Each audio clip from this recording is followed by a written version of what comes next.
Hello friend. तो इस video में हम देखेंगे कि गेटर मेथड और सेटर मेथड होता क्या है, इसका हम यूज़ कैसे करते हैं। तो ये यहाँ पे जो मैंने कंटेंट लिया है गूगल से उठाया है। The getter methods return the value of the variable. ठीक है, चलो जी, गेटर मेथड से। While the setter setter methods sets और अपडेट दी वैल्यू। मतलब सेटर मेथड से हम जो है अपनी कोई भी वैल्यू होगी उसे अपडेट कर देते हैं। In this example get names is the getter methods for names and sets name string name से is the setter. The name variable is private which means it can't be accessed directly from outside the person class. तो कोई भी अपनी class बनाया तो outside के आप तो एक्सेस नहीं कर सकते।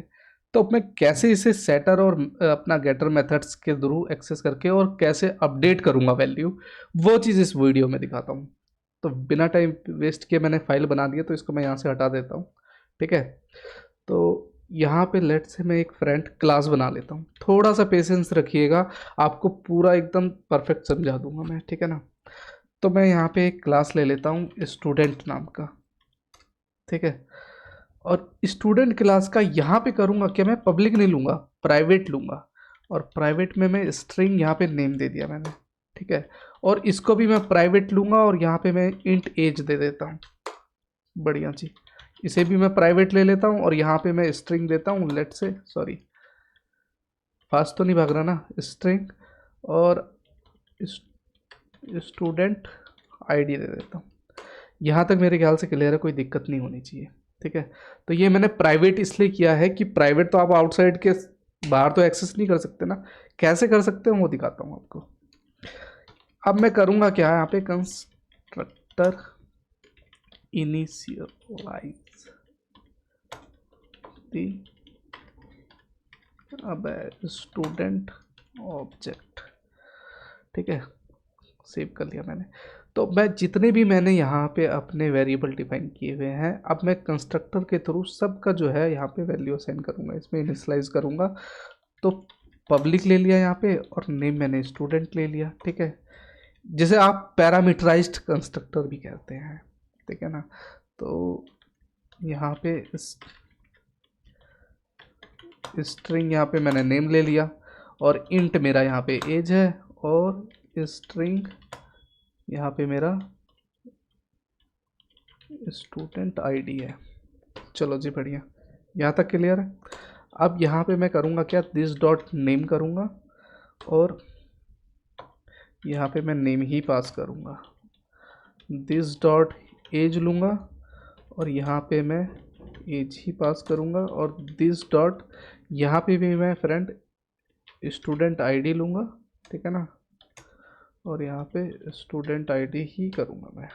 चलो जी, अगर आपने पहले का वीडियो नहीं देखा ना फ्रेंड, तो ये दिस कीवर्ड आपको समझ में नहीं आएगा। पहले के वीडियो में मैंने बता रखा है कि दिस कीवर्ड हम क्यों यूज़ करते हैं। तो पहले का वीडियो अगर आप देख लेंगे तो आपको सारी चीज़ें मेरे ख्याल से क्लियर हो जाएगी। तो पहले का वीडियो मैं रिकमेंड करूँगा कि आप ज़रूर देखें, तभी आपको सारी चीज़ें क्लियर होगी, वरना ऐसे नहीं होगी। ठीक है ना, यहाँ पे मैंने ये सेमीकोलन गलत लगा दिया। ठीक है, तो यहाँ पे मैंने करा क्या कि अपना दिस कीवर्ड रेफरेंस के लिए हम यूज़ करते हैं, उन सारे को मैंने दिस डॉट नेम से करके अपना नेम, जो अपनी वैल्यू, जो अपना नेम था वही नेम मैंने यहाँ पे सारा एज करके दे दिया। ठीक है ना, वैल्यू जो है मैं इसका ऑब्जेक्ट जो बनाऊंगा उसमें मैं वैल्यू सारी असाइन कर दूंगा। अभी कंस्ट्रक्टर में मैंने सब कुछ डाल दिया। अब आता है यहाँ पे इम्पोर्टेंट रोल, कि जब हम थोड़ा सा गैप कम करेंगे क्योंकि वीडियो थोड़ी सी ज़्यादा लंबी हो जाएगी फ्रेंड, लेकिन पेशेंस रखिएगा तो सब कुछ हो जाएगा। ठीक है ना, तो यहाँ पे मैंने करूँगा क्या, अब मैं यहाँ पे करूँगा गेटर मेथड का यूज़, कि हम गेटर मेथड यूज़ कैसे करते हैं और किस लिए करते हैं वो भी बताऊँगा। पहले इस तीन का एग्जांपल मैं ले लेता हूँ। लेट से यहाँ पे मैं पब्लिक ही करता हूँ और स्ट्रिंग यहाँ पे ले देता हूँ, और यहाँ पे कुछ भी ले सकते हैं, लेकिन गेट नेम मैं इसलिए ले रहा हूँ सो दैट कि आपको थोड़ा अंडरस्टैंडेबल हो। ठीक है ना, कर्ली ब्रेसेस दूंगा और यहाँ पे मैं कर दूंगा रिटर्न नेम। चलो जी, बढ़िया है। ठीक है, अब यहाँ पे मैं double slash setter method use करूँगा, सेटर मेथड। ठीक है, और सेटर मेथड पे करूँगा क्या, यहाँ पे पब्लिक वाइट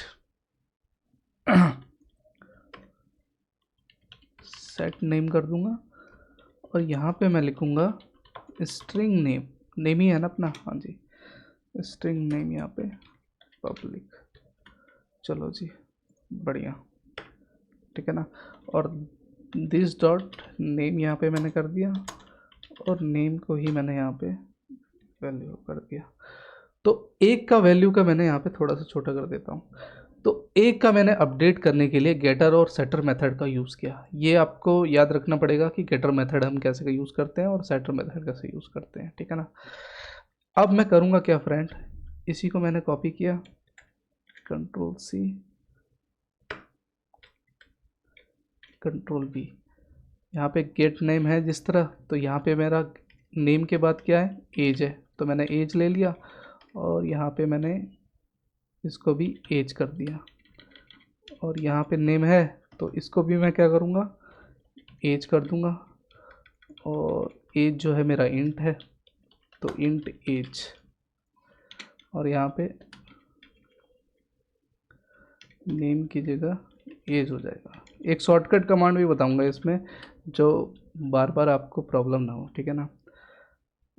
यहाँ पे एज क्यों आ गया, यहाँ पे इंट होगा ना, स्ट्रिंग लिख दिया मैंने।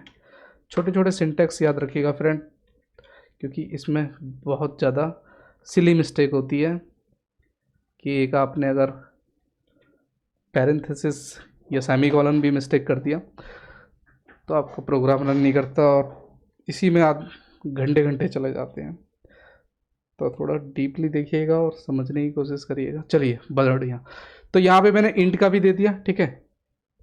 अब मैं इसी को कॉपी करूंगा और इंट के बाद अब मेरा क्या है, स्टूडेंट आईडी है।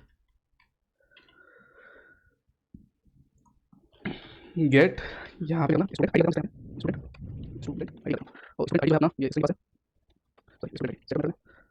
कोई भी वैल्यू अगर आपको बार बार चेंज करनी हो ना और एक ही वैल्यू हो, तो जिस तरह मैंने एज सेलेक्ट किया ना और कंट्रोल डी दबाएंगे तो ये देखिए एज एज, कंट्रोल डी दबाएंगे तो देखिए एज एज, ऊपर वाले को पकड़ लिया इसने, तो सारे एज को वो चेंज कर देगा। ये कुछ शॉर्टकट कमांड होती है जो मैं आपको बता रहा हूँ, ठीक है।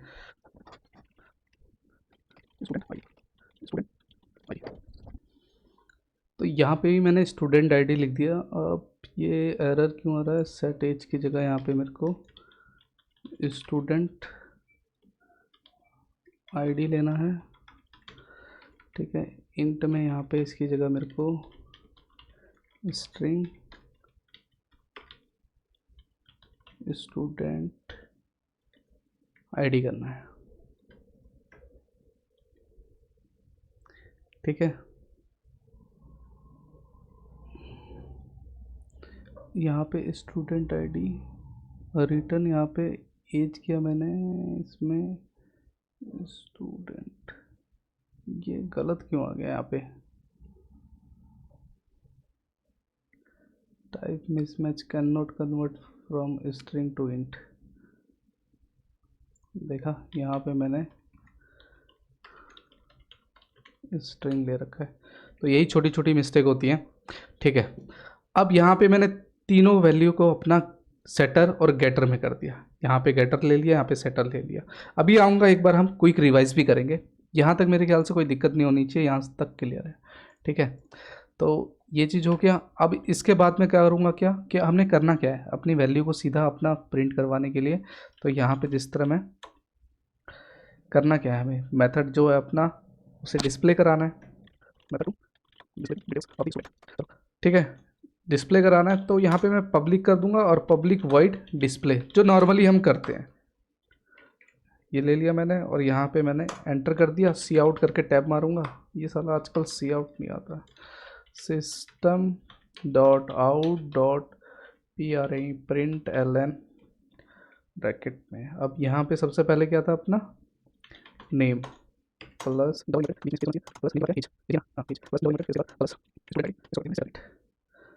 चलो जी ये प्रोग्राम बन गया अपना। थोड़ा ज़्यादा लंबा हो गया, कोई नहीं। अब मैं यहाँ पे फ्रेंड करूँगा क्या कि जो ऑब्जेक्ट हम बनाते हैं वो स्टूडेंट नाम का ही बनाते हैं, यहाँ तक क्लियर है। ऑब्जेक्ट बनाने के लिए कोई भी आपको एक नाम देना होता है, तो मैं यहाँ पे ऑब्जेक्ट बनाने के लिए एक नाम दे देता हूँ। असाइनमेंट ऑपरेटर का यूज़ करके मैं यहाँ पे न्यू कीवर्ड लिखूँगा जो अपना ऑब्जेक्ट नया बनाने के लिए करता है, ठीक है।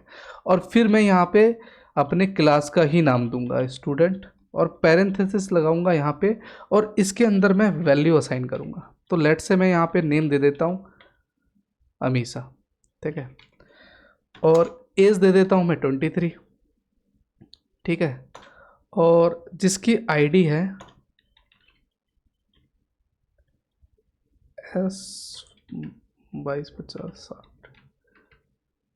ये उसकी आईडी है, ठीक है। थोड़ा सा बड़ा करता हूँ नहीं तो, ठीक है।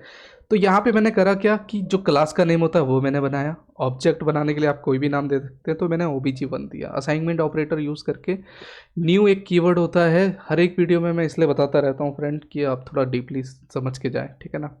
बाकी अगर जो जीनियस है वो तो स्किप करके देख ही सकते हैं। तो न्यू मैंने कीवर्ड इसलिए बनाया क्योंकि हम नया ऑब्जेक्ट बनाते हैं, और फिर क्लास का नेम दिया और इसमें मैंने वैल्यू असाइन कर दी, ठीक है।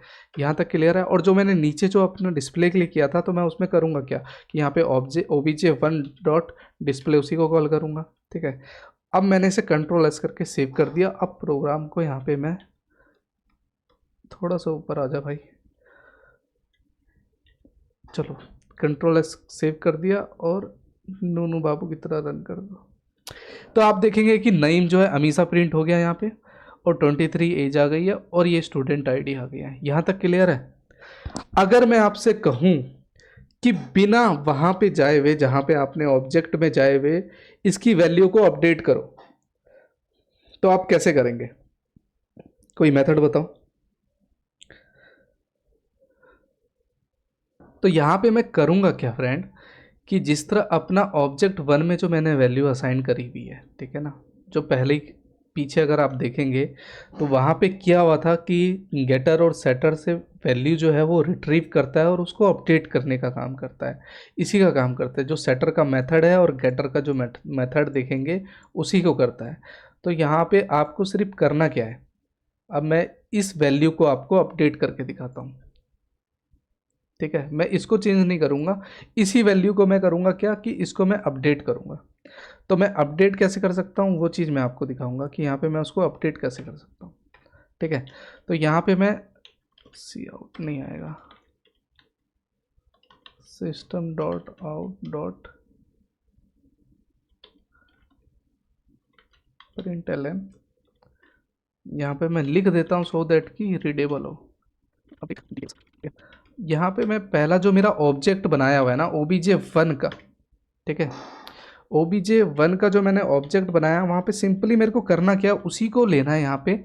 जिस तरह मैंने सेट एज का ले लिया, यहाँ पे सेट एज का ले लिया, तो मेरे को एज की यहाँ पे वैल्यू क्या देनी है। लेट से मैंने 23 गलत डाल दिया था वहाँ पे, 20 she is a 21 year old, okay. तो यहाँ पे मैंने 21 डाल दिया, और यहाँ पे मैंने लिख दिया कि भैया अपडेट उसकी डिटेल्स हुई है, ठीक है ना। और उसी को कॉल कराने के लिए जिस तरह OBJ1 होगा अपना, और डॉट डिस्प्ले होगा यहाँ पे, और मैंने कंट्रोल एस कर दिया। अब मैं करूँगा क्या, अपने प्रोग्राम को यहाँ पे मैं राइट क्लिक करूँगा और रन करूँगा। तो आप देखेंगे कि अपडेट, अब पहले तो अमीसा 23 आया था, फिर अपडेट डिटेल्स हुई और अमीसा और एज 21 हो गई, और जो है अपना स्टूडेंट आईडी सेम ही है। तो इसी तरह कुछ अपडेट करने का आउटसाइड में प्राइवेट इसीलिए मैंने लिया था, मेंबर को एक्सेस करके उसकी वैल्यू को रिट्रीव करके अपडेट करने का काम करता है अपना सेटर और गेटर मेथड जो है। इसीलिए मैंने इसका जो है थोड़ा सा वीडियो लंबा हुआ है, इसीलिए। तो मैं चाहता हूँ कि आप इसी चीज़ को दूसरे मेथड से बना के देखिए, कुछ और वैल्यू असाइन करिए और फिर बना के देखिए, और फिर उस चीज़ को अपडेट करिए। लेट से मैं आपसे कह देता हूँ चलो एक कंप्यूटर बना हुआ, ठीक है, उसके सारे वैल्यूबल डिफाइन करो, ठीक है ना। बाद में क्या करा कि आपने उस कंप्यूटर को गेमिंग कंप्यूटर बना दिया, उसमें कीबोर्ड ले लो या रैम ले लो या मदरबोर्ड ले लो, ठीक है, प्रोसेसर ले लो, चलो इससे बढ़िया क्या है। और उसको वैल्यू को देखो गेटर और सेटर से अपडेट करके, और बिना क्लास के अंदर जो है वैल्यू जो है ऑब्जेक्ट को चेंज किए हुए उसे अपडेट करने की खुद ही कोशिश करो, देखो तो आपको समझ में आएगा, ठीक है। जब हम नया नया सॉफ्टवेयर या प्रोग्राम बनाएंगे तो ये थोड़ी ना, अगर आप एक्सक्यूएल से वाकिफ़ हैं तो आपको पता होगा कि उसमें वैल्यू जो होती है वो बैक एंड पे आप चेंज नहीं कर सकते, उसको अपडेट होती है, या अगर डिलीट करना है तो उसका भी कमांड अलग लिखता है। वैसे मैंने बना रखा है, आप देख चाहें तो देख सकते हैं, ठीक है। तो ऐसी ही एक नई वीडियो के साथ मिलेंगे। अच्छा लगा तो प्लीज़ लाइक करिएगा, कमेंट करिएगा। Thank you guys.